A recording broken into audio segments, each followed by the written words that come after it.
but we are talking about the strongest international master who has a track record of winning against world champions like Mikhail Toll. He has a positive record. He has a positive record against Boris Spassky, and he has a positive record against David Bronstein, and he's still a international master. One more thing about him is like um, he became a successful chess player, or else you can even say like started playing serious chess when he was at the age of 34. Right? So nowadays we guys are so obsessed. Yeah, guys. So we are talking about none other than Rashid Nezhmetdinov. So a chess legend born in 1912. So if you guys who have attended previous webinar, so we were talking about a legend Akiba Rubinstein, right? So when you talk about Akiba Rubinstein, is one of his track record, like he won like 5 major championship in 1912. And this guy is born in 1912. So one thing between these two players is like they both chess career was stopped by the World War actually. So Akiba Rubinstein's career was like bit off because of World War I, and Nezhmetdinov's career was halted because of World War II actually. So these people are like, it's very crazy. Like we can't even compare what they have gone through.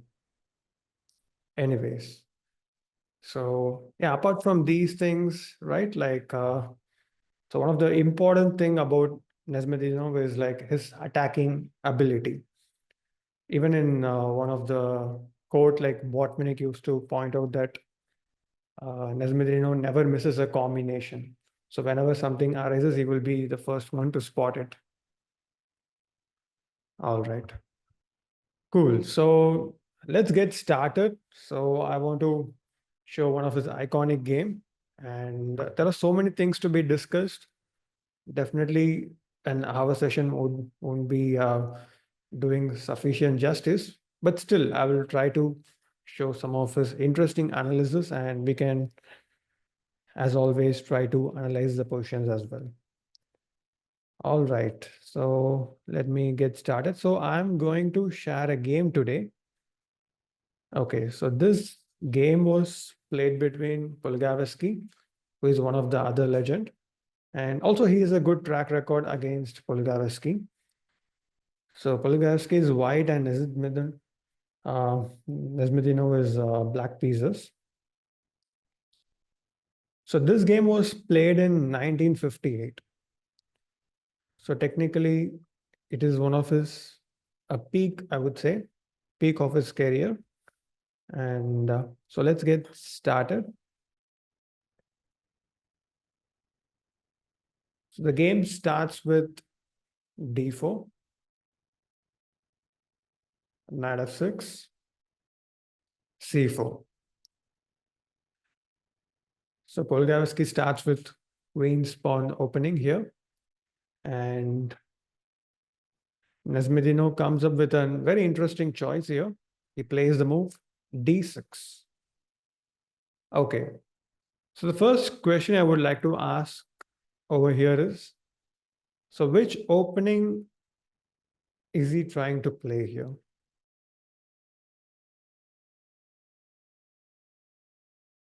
You can never play Nimzo-Indian after the move d6. If you have played e6, yeah, it can go into Nimzo-Indian. That's a good possibility. But after d6, even Grunfeld is not possible because you need to play the pawn to d5 at some point. Only then it becomes Grunfeld.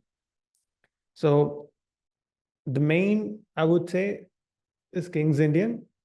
But then there is one more opening. I think some of you mentioned it. It is Old Indian defense. The point of Old Indian defense is going after the move e5 immediately. So in King's Indian, you delay the move e5, but here you can play the move e5 instantly. So that is the point. So let's see what he comes up with. So Polgavsky goes with the move knight c3, a very principled move. And here Rashid plays the move e5. Yeah, so he is going after old Indian defense. So this is a very interesting choice. Nowadays, with engines, people say that, okay, this is not so great. But if you, even at the present time, if you're not sure about what opening to play, you can definitely go with this because it's a very stable system. Even though in the main variation, white would have some slight advantage, but still a very possible variation to be played. Okay. One of the immediate questions we usually ask when people play this old Indian defenses, what happens when you exchange the queens?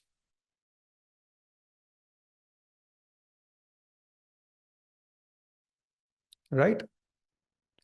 So d takes e5, d takes e5, queen d8, king d8. There's always a possibility of the queens getting exchanged. Well, okay, so I mean, this didn't happen in the game. I just want you to give some idea about this portion because it's a very, I would say, a very a popular type of endgame where black loses the right to castle, but he usually like do very well in the endgame. The point is what black trying to do is here. Okay, he has a control over the center with the pawn on e5, and the next move is going to play c6. Let's say white goes for bishop g5. Maybe that looks better.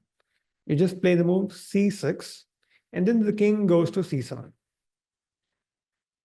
And slowly, black will try to improve his pieces. So we shouldn't be, as a white player, if you're playing from white, we shouldn't think that, okay, black has lost the right to castle and his king is in the center.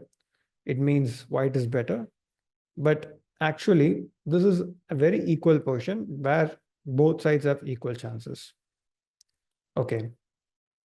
So enough of this endgame. Let's get back to the game because so this is not a type of portion you will see in today's class. Okay. So Polgavsky goes for the, again, the principal choice. He goes for the move e4. So, well, he's gaining the center. Why not? So how should black continue here?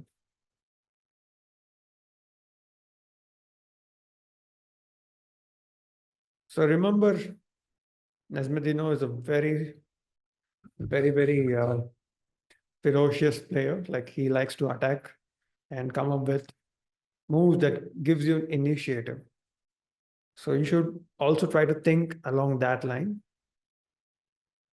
because here you can play both ways. You can play in an aggressive fashion. Also, you can play in a strategic fashion. Okay, the first choice I can see is c5. That has been mentioned by many people over here. Okay, this is like technically a bad move because of the fact that now when you go for this endgame, it's bad. The reason is because you have weakened these two squares, and this knight can easily jump whenever needed. Let's say I continue with bishop e3 and then go for long castling.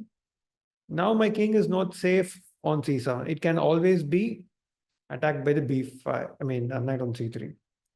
Whereas if you see the other portion which we were discussing, it was the earlier portion that we discussed, the king on c7 and the pawn is on c6, right? Like this guy was defending the important squares.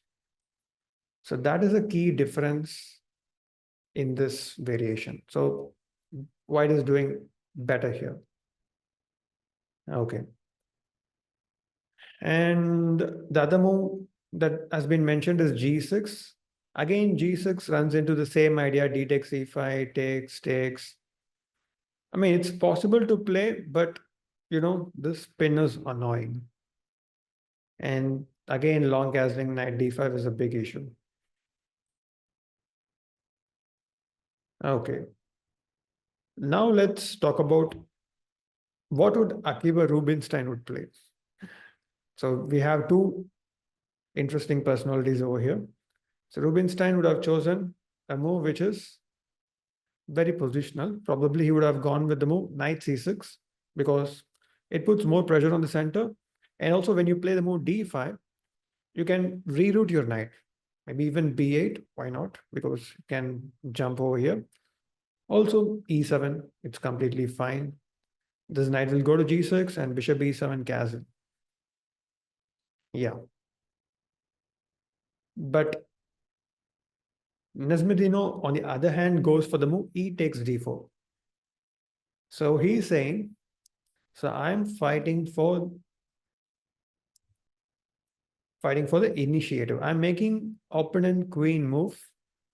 So now white is forced to take on d4. And now he continues with the move knight c6. Again, questioning the queen on d4. Right.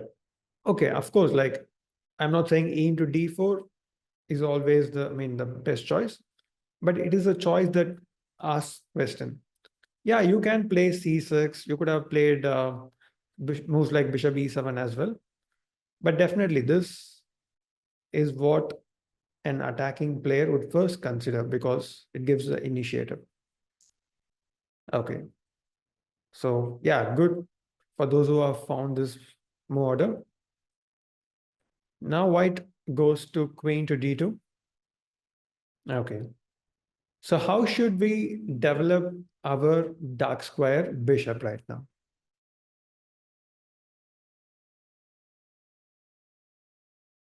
G6. So we are utilizing this diagonal. Okay, you can ask like, so if we can just play bishop e7, you're developing it in one move. But then the bishop on e7 itself is bad, right? We later part of the game, we need to reroute it to somewhere. So we can spend some time over here, develop our bishop in a beautiful h8 to a1 diagonal. Okay. And remember, the white player, Lev Polyglavsky, is a very strong player. Like he himself has a big accomplishments. So he comes up with again a very challenging move, which is b3. So he's saying, I'm going to neutralize your dark square bishop. So bishop g7, bishop b2. Remember, if you don't play bishop b2, if you just like half-minded play some moves like knight f3, then you're running into knight takes e4. Yeah, very good. And then knight takes e4, you lose the rook. Okay, so bishop b2 played, castle. And my idea is going to be to play the move rook e8, immediately put pressure on this guy, the e4 pawn. And this is one of the common ideas in this opening. So you open up with e takes d4, and then you start putting pressure on the e4 pawn. Okay, so castle played. And white went to overprotect this pawn, e4 pawn, which makes very much sense. Okay. So now we have to come up with a move. Okay, again. So the move Nezhmetdinov played, I wouldn't say it's the best move, but it's definitely a very aggressive move. So what did he play?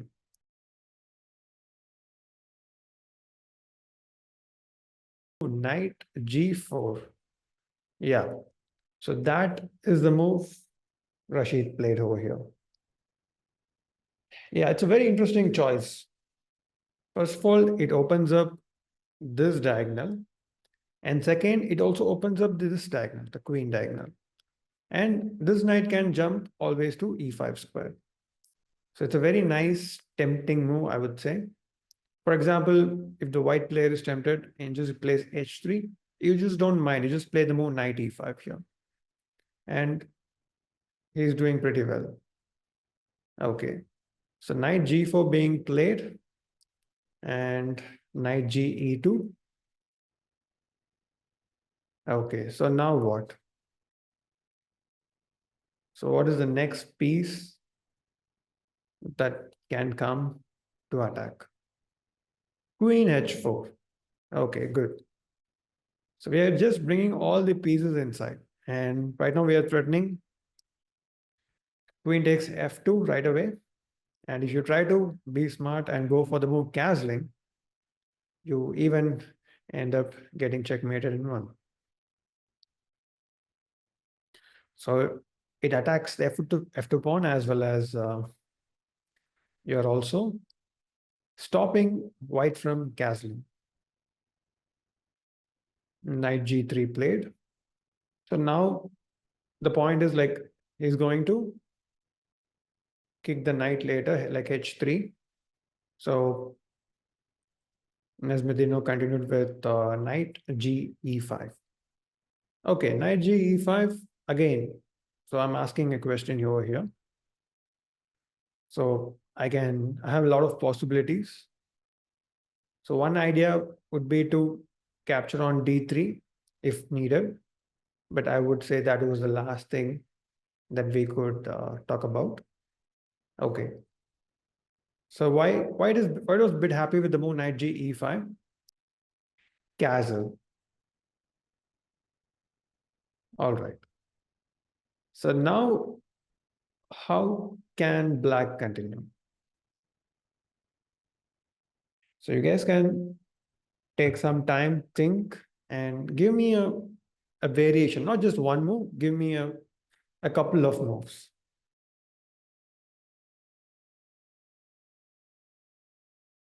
I see many people are saying the move bishop h3, very interesting. The point I would see is like after gh3, you're saying knight f3 check. But the issue is like, I don't need to take on h3. I could play any move is fine, I believe here. Probably even f3 is good enough. So that means your bishop on h3. So bishop h3 doesn't work. So knight d4, very interesting choice. You just wanted to keep enough enough3 for the queen. But then now I think again f3 would make more sense over here. Yeah. Okay. Let's see what would have been a better choice. So knight g4. Yeah. So those who have found the move knight g4, great.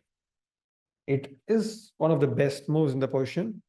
And the point is simple, like we are threatening a checkmate in one, and white has to play the move h3. And now comes a brilliant idea, which is knight takes f2.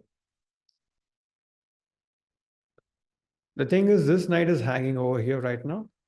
And I mean, if you just capture with the rook, you just capture queen g3.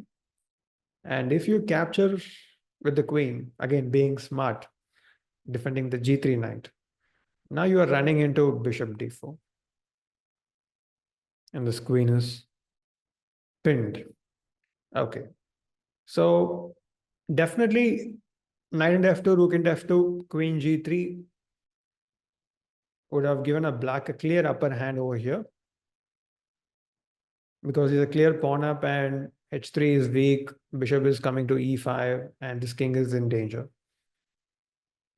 But I don't know if it's unfortunate or fortunate, because somehow Nezhmetdinov missed this move. He played the move f5. I don't know if he even missed, like if he see, because we don't know the exact thing, if he sees it or not, but he just went for f5.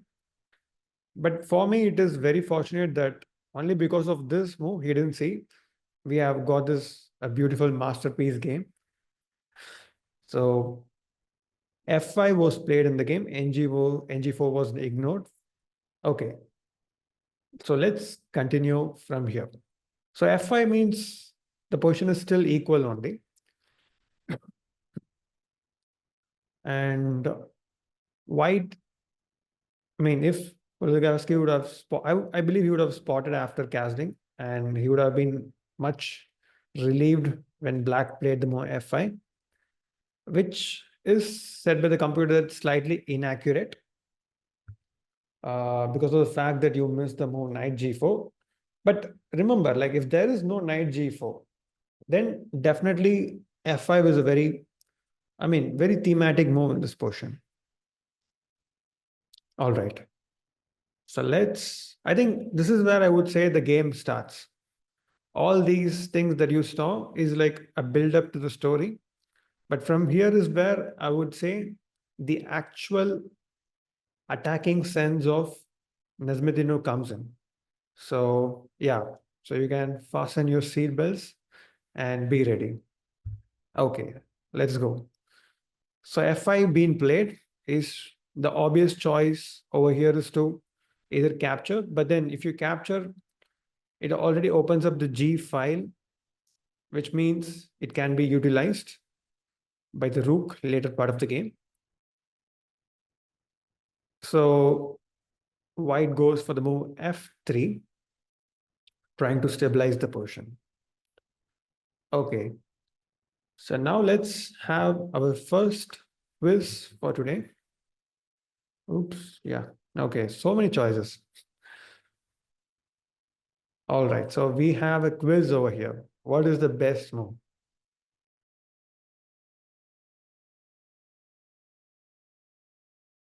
So the very interesting choices, like you can sense f4 is there, f into e4 is there.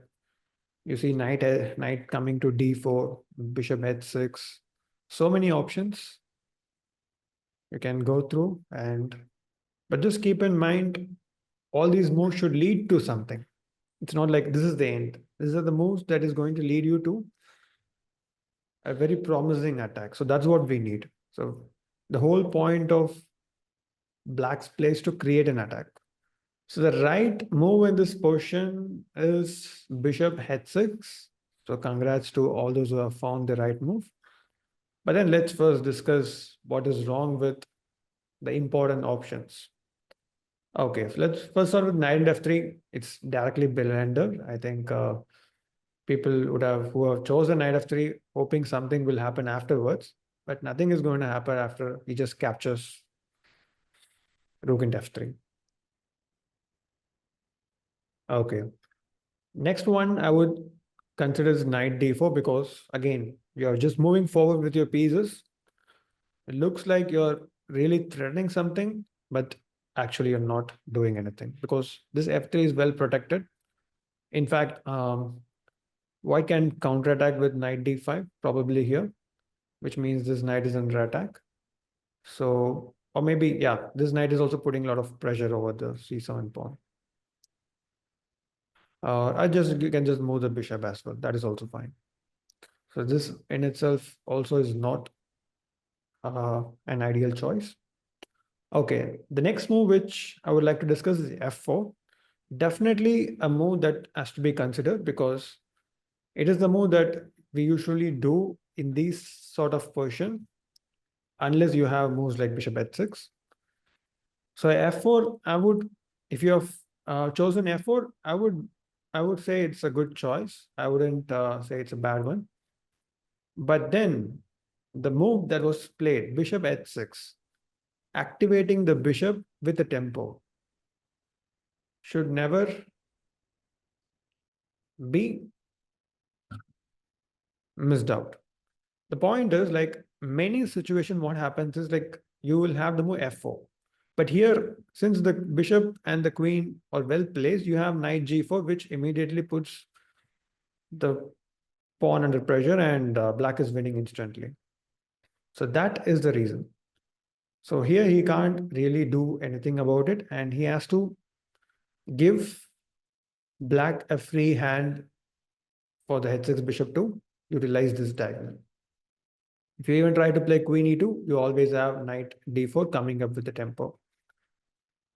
So already Polgavsky would have felt the heat over here. He goes for the move queen d1. And now we have f4. Okay, interesting choice. Like you can ask me, so then why did we play bishop h6? There is a point. There is a point behind it. Knight ge2. Okay, now let's have a quiz again. So now there is a big difference why we played bishop h6 with the tempo and how it is utilized here.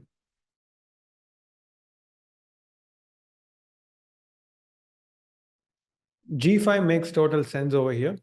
And that's actually the follow-up when you do the move f4, we just follow up with the move g5. But then what is the significance of the move bishop h6 if you're just going to put two pawns on its diagonal? Can you guys tell? It is to open up this guy, this g5. So I can move my king or play rook f7, rook g7, and then it will be very easy for me to open up the g file with the move g4. And that one move is quite important in chess. When you're attacking, when you're doing initiative, we even sacrifice material for these kind of things. Here we just got it for free. So bishop on h6 has more to do than bishop on g7. Okay, so let's continue.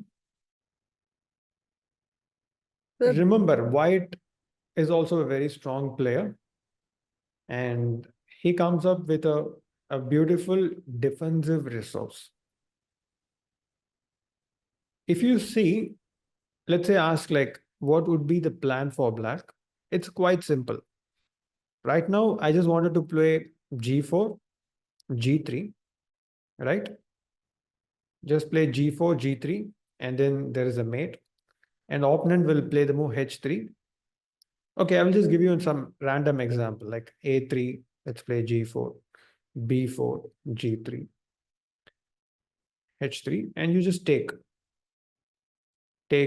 and it's mate. Or if you try to play moves like h into g3, f into g3, and again, there is a mate, and also the bishop is coming here. So white has to be very careful over here. He can't just simply play. Polgavsky comes up with a very nice resource. He plays the move knight d5. A very important defense.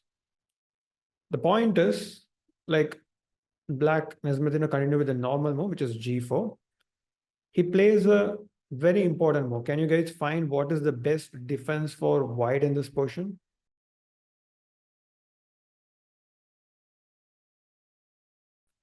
Okay, the important move is g3, right? Very important move. If you, okay, you can see some other moves like, okay, queen e1 doesn't work. You just capture the queen and the d3 bishop is hanging. So you can't really do queen e1. I think many people forget about the d3 bishop. Huh? Knight into c7, too greedy, g3, and it's already over. So g3. So why knight d5 and g3 works is because after f takes g3, h takes d3, there is no bishop e3 check. Because this guy is defending the e3 square. So that is the point of playing knight d5 and g4, g3. And this eventually even happened in the game. And black played queen h3. And now white plays f4. So he is saying, I am just blocking everything over here. So I have like a very broad pawn structure. And my king is fine. So this is what white is saying. Okay. So now it's up to you guys to find a way to continue with black. Are we able to checkmate our opponent, or is he doing really fine?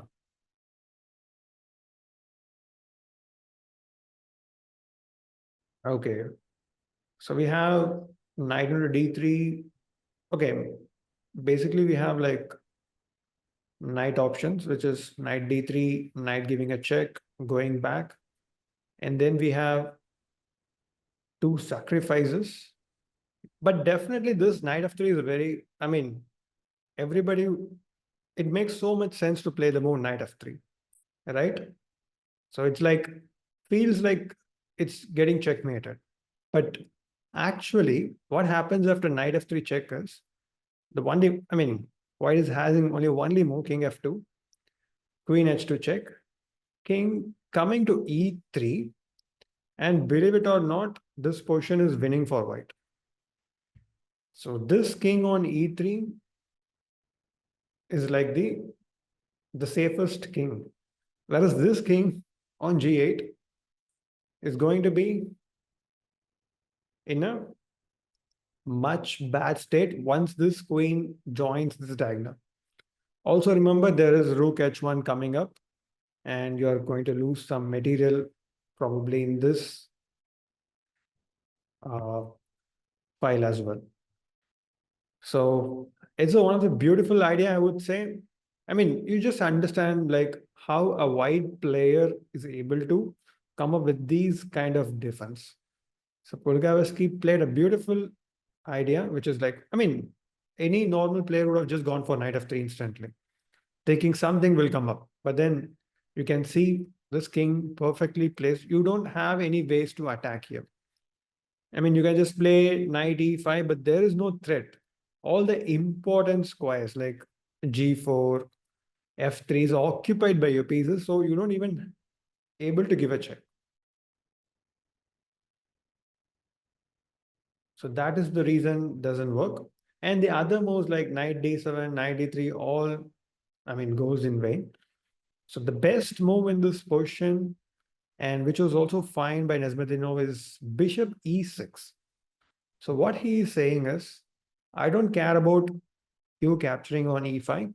I'm just going to develop my pieces. I will also keep an eye on this knight. If needed, I will capture it so that sometimes when you take on e5, I will just get e3. For example, if you try to play f into e5 immediately, I will just play bishop into d5 and bishop e3 is 0-1. All right, so bishop e6 is a fantastic move played by Rashid. And okay, again, there are many choices for white here. He went for the move bishop c2, so avoid some knight into d3 tricks. And black continued with his development, so he wants to create more pressure. So he's fine that f into e5 is not possible. This knight can't be moved because of g3 pawn. So what else? Like even if you try to play moves like rook f2, there is always knight f3 coming up over there because that blocks the f2 square. So he plays a very calm move, which is rook f7. All he's trying to do is bring the other rook, put some pressure on f4. Yeah, bishop e6, he just went to bishop c2. And now we have rook f7. Okay. Okay, so now that's what the problem is. Like black is slowly improving his pieces. Like he's bringing the rook. He might even sacrifice on f4, bishop d5, bishop f4, and g3. Something might happen. So Polgavsky, like he can't just maintain the position. Like knight on e2 can't move, the rook on f1 can't move. So he has to do something. So he decides to execute the plan of his king walk anyway. So he decides to go king to f2. But remember, guys, the king is here on g1, and you will see where the king lands up in the end. So king starting from f2, I mean, goes to f2. The point is like he just wants to bring his king to e3 and stabilize the position. So Nezhmetdinov gives a check over here, queen h2 check, and king e3 happens. Okay. Now he comes up with a very interesting idea. He gives away the bishop by playing bishop takes d5.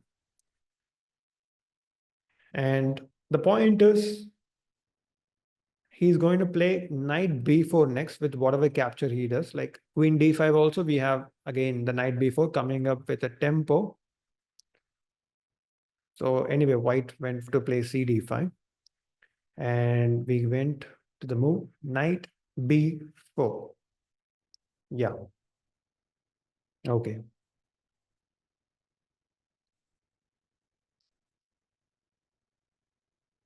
Okay. Polgowski couldn't understand what Nezhmetdinov was trying to do. And he just finds like, is he just blendering a piece? The move is rook h1. So just play the move rook h1 and just says like, what are you even doing? Are you just, I mean, you just blended a piece like queen g2, you just capture rook h6 probably. And what is happening? He couldn't see. Queen f3 check is getting, your king is just escaping. But for rook h1, Nezhmetdinov played, I would say like it is like a move of the, I mean, that's essential. Like how we saw this in yesterday's game, Akiba Rubinstein, where he sacrificed rook into c3. There is a beautiful move over here. And let's see if you guys can find it up.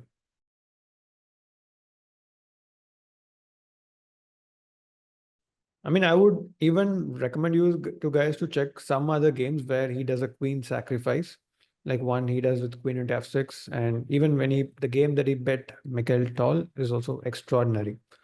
So I believe these are the guys who are like the original thinkers, who are able to come up with these things. Maybe this f4 g5 plan, it is maybe, I mean, popular at that time, but these are things that you come up with your own ideas, original things. Only then now it has been, I mean, nowadays it's not even, we are not even saying these type of questions. But yeah, definitely I would say I don't think he has studied so many books. In fact, like what I studied from this is like he has studied a lot of endgame books. All right, let's come back to the position, and wonderful, like you guys have found the right move, which is rook takes f4. So whoever found these things, I mean, definitely I'm pretty sure you guys wouldn't have found everything, but at least you have the instinct, right? That is a good thing. Okay, about the other moves, as I said, like queen g2, even if you play this, king is somehow running away, and it's quite safe here. Apart from that, other sacrifice, queen g3, sacrifice and all doesn't actually work. Like you can just go back to king f2 and it is completely safe over here. So rook into f4, and it's brilliant that he has seen everything, like bishop into d5 when he captured the bishop for the knight, I mean, knight for the bishop, he's able to see all this. The point is rook into h2, rook f3 check, king d4. It looks like it is kind of getting checkmated, but it is not. Let's say if you play the move bishop to e3 check, right? Say it looks like you're getting a checkmated almost close. But then king c3, and this king on c3 is getting attacked. Let's say bishop c5. Almost. Bishop d3, right? Remember, like we have given so many materials over here. So you're not getting back enough. Okay, c5 is a checkmate. Why is many of you are saying c5 is checkmate? Why didn't you learn about en passant? I think many of you skipped some classes and directly are here. So c5 means white will en passant. And you really can't do anything about it. There's no checkmate right away. Okay. I mean, c5, I understand, like you take, and like if you take with this knight, king goes to c4. And if you take with this knight and the king goes to d5. Okay. There's only one winning move in this position for black. And guess what? Nezhmetdinov found it. The move is bishop g7. How cool is this move? He's saying like there is no direct checkmate in the position, and still it is fine for black because the king is stuck on d4. So technically, black is just a queen down. There's no compensation, right? There's no compensation for the queen. Not even pawn, right? Like, I mean, maybe okay, one pawn for the queen. But and the position is lost. Okay. For example, the what is the idea in this position? So idea is quite simple. Let's say make some random moves like rook b1. How do we do a checkmate? Just control some key squares, b5. Just take away this square and then play c5 and it's going to be a checkmate. Okay. So in the game, a4 was played. So before going into this move to prevent b5, I want to show you a very interesting line, which is the move knight g1. So knight g1, the point is again, I'm going to take the rook on f3 and all other checks doesn't work.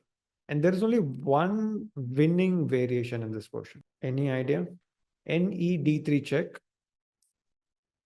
But then this move doesn't work. Like, okay, king c4, knight into b2 and knight into d1. Looks like you're winning a lot of material. But the point is for knight e d3 check, there is a good move, e5. Bishop into e5. It's very important you guys note this variation. King c4, knight into b2, king into b4, knight into d1, rook into d1. And you guys can see this variation. White has two pieces and black only has one piece, which means white is a piece up. But okay, we have some pawns, but still white is doing better. Okay, that prejudice, that's what, like when you play that king c4 also, it's kind of same only. You are losing material. So knight e d3 check, which is looking like the obvious choice, right? Doesn't work. But what is the best move? The best move in this position is rook into g3. Can you believe it? The point is, I'm just threatening again, threatening like b5, same kind of checkmate. You have to do something about it. And let's say like knight e2. And you just move back with rook f3. And let's say I go back with knight g1. And now we don't repeat with rook g3. That's not the point. Now we do the same variation, which is knight e d3 check. And if you play e5, bishop into e5 check, king c4, knight into b2 check, king into b4, knight into d1. And now this bishop on e5 is attacking the h2 rook. So that is the whole point of this variation. So Raunak, you're saying rook af8, but then you can sacrifice the queen as well. So the importance of capturing the g3 pawn. And again, the question is like, what happens if direct king c4, uh, knight g1, knight e d3 check, direct king c4. You have knight into b2, king into b4, bishop c3 check. A very important choice here.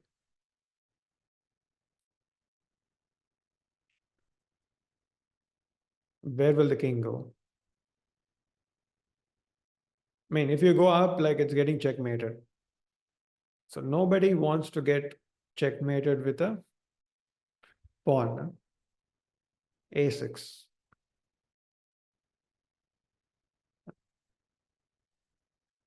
So king a3. King is safe. And now what can we do? b5. Very good. That is to, again, intimidate the opponent by giving a pawn checkmate. Okay, the only defense in this portion is to play b4. How can we continue? a5, very good. So again, going to take on a b4. And here you don't have a defense actually. So you are running out of defense. Like if you just capture knight into f3, you just play b4, king b3, and a beautiful checkmate. Rook a3. So these pieces are like, you know, forming it like a temple. Yeah, I mean, there are different kinds of checkmate, but I like this one. All right. Anyway, this is a variation. This is not even the main line. Main line is even pretty. Okay, let's get back. Okay, so Polgavsky went to defend this b5 idea, which we saw with the idea of c5 mate. He goes for the move a4. Now, once again, he plays a very cool move. He plays c5 here. The point is, after d takes c6, how do we capture the pawn?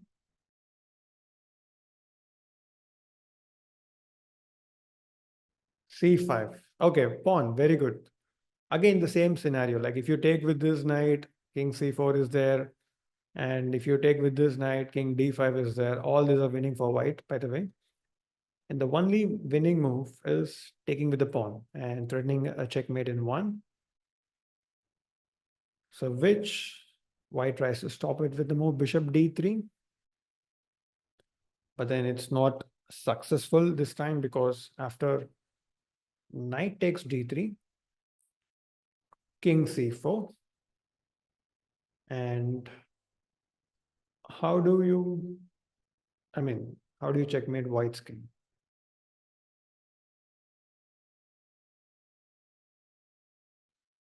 Okay, let's see it. The move is d5, e takes d5, c takes d5, and now you're forced to play king to b5. I see many of you here mentioned a6 check, and you played king a5, knight b6, knight c6 checkmate, but you have king b6. I don't see a checkmate after this, probably because the f6 square is also defended, so you don't have rook f6. Or you have rook b8, but yeah, even like, okay, probably king c7. So I don't see a mate over here. So the right move in this position is to play rook b8 check. And the king is forced to go to a5. And now we have a mate in 2. Okay, now I understand. Like you wanted to mate with the knight as well. No? King a6. And now you have options. You can mate with the rook or you can mate with the knight. Okay, so yeah. Yeah, knight here mate, knight here also mate, and on rook b6 is also mate. Rook is also in b3, then wow. All right, so yeah. So now we have come to the end of the game. Yeah. All right. So the king walks from g1 to a6. Huh? All right. Unfortunately for him, Nezhmetdinov was in a different level. Like, the moves that he found, like rook into f4, bishop g7. If he had like calculated knight g1 lines and all, it's like fantastic, right? So many things. It's not about just the moves that he played, but the calculation that goes behind. So that is very impressive. And this whole game, you can see how he utilized his pieces right from the move bishop h6, f4, g5. Even though there was a bit of inaccuracy, you can see a total massacre happened for white. All right. So now I think, I would again say you just don't have to stop it here. You can read more about Nezhmetdinov. Like there is a book written by, I think, Alex. I think it's an Russian author. I think I'm not able to recollect the author's name. It is Super Nesh, the book where he has written about his kind of an autobiography. Um, you can not Alex Smith. I think uh, is Skin. I think like it comes with the Pishkin. You can try it out. I mean, Super Nesh would be an easy way to search the book. SUP, yeah, Super and Nesh, the starting four letter Nezh. There are like beautiful games like where he has sacrificed a lot of things. King, apart from King, he has sacrificed everything in a beautiful manner. So you could definitely check it out. And also, if you are a player who wants to improve your attacking instincts, you can definitely read more about Nezhmetdinov.